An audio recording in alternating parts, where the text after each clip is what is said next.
So there's a saying, don't look back unless it's to see how far you've come. Now you see, I'm a big looker backer, and it's honestly because of my fear of being stagnant. It's not so much that I'm not satisfied with my life, but more of the fact that I just want to keep satisfying myself. Anyways, the point of this whole spiel is obviously to intro the fact that I'm gonna take a look back on my 2017. Roll the clips!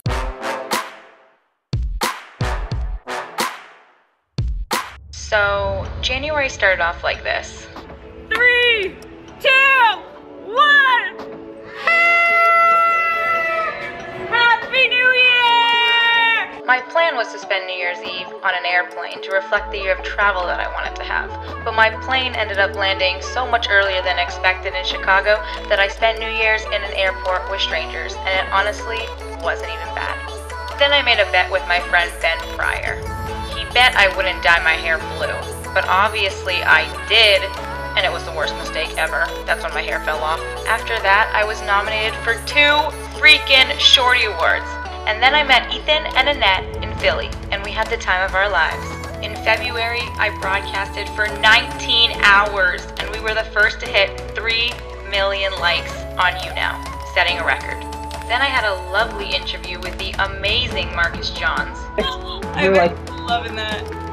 They were like, oh my God, that was amazing. Never do that again. Wrote a rap about being single and released it on Valentine's Day because I was bitter. My sister and I took a much needed vacation to Cuba. She went missing on the last day, but then I found her. In March it was my birthday. Goodbye 22, hello 23. Be like a butterfly, sting like a bee. I geared up to go on my first ever helicopter ride over the Hudson River in New York City, and it was incredible. Then I glued gems to my face because why not? In April, I was asked to be the social media correspondent for Mario Armstrong's Never Settle show that was hosted on Facebook Live by FedEx and Entrepreneur magazine, and honestly, it was such a great experience, so thank you so much, Mario. I then got to walk my first carpet as a finalist for the Shorty Awards, and I cannot thank you guys enough for all the support in getting me there. Like most first times, it was extremely awkward, but I wouldn't do it over again. And as promised to her way back when, I brought my mother as my date. Moving on to May, I went to Playlist Live Orlando for the second time to host the YouNow stage again and met so many new faces. Then I went to Canada to surprise my sister. Surprise!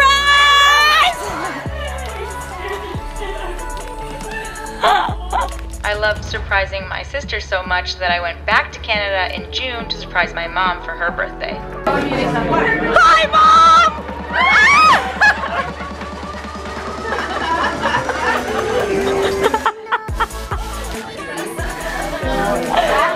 At the end of June, I went to California to attend VidCon, had an epic Jenga competition that I lost. Then I co-hosted my first panel.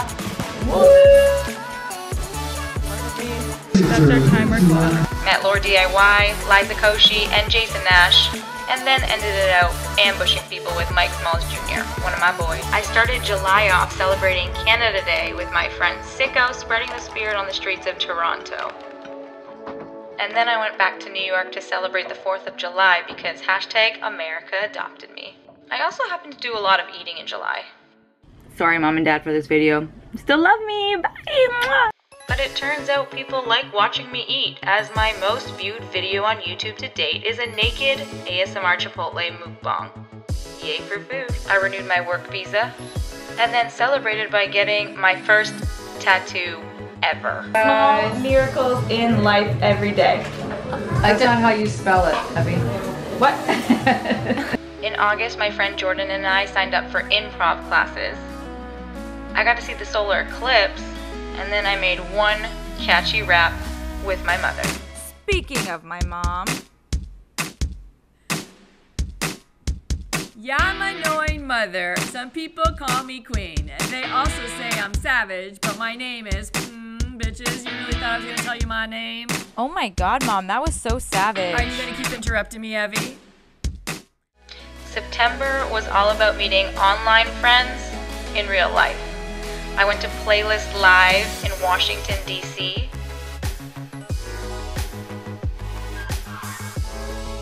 I got to see the White House for the first time in person. And then I went back to Washington, D.C. to meet more online friends from Sequester.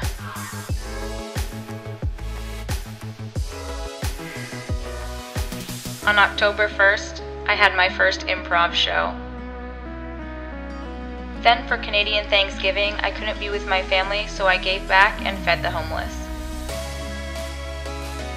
And at the end of October, I went to Florida for Halloween Horror Nights and had a last hurrah before I went back to Canada to make this masterpiece. Broomstick, black cat, high witch, high witch, high witch, high witch. Oh, and to have my surgery. November and December challenged me a lot. I went through a big surgery that forced me to slow life down. And I wasn't used to that.